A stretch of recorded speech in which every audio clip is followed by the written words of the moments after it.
আসসালামু আলাইকুম। আপনারা সবাই কেমন আছেন? আশা করি ভালো আছেন। আসলে আমি অনেকদিন থেকে অসুস্থ ছিলাম, শরীর মন টোটাই খারাপ।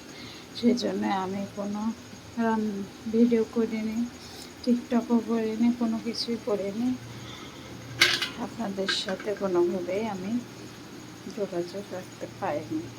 আসলে যে রান্না করছি, রান্না করা শেষ হয়ে গেছে। যে ডাল করেছি দুপুরের জন্য, মুসুর ডাল। আর এই যে মাংস রান্না করেছি, আলু দিয়ে মাংস ভুনা করেছি, মুরগির মাংস এটা। আর কুমড়া ভাজি করছি এখন।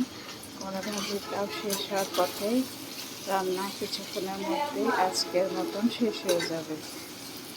তারপর বিকালে রান্না বা বিকালে, সকালেরটাও হয়ে গেছে। সকালে আলু ভর্তা, ডাল সকালে হয়েছে, ভাত হয়েছে তার সাথে। আর দুপুরের জন্য এগুলো রান্না হয়েছে।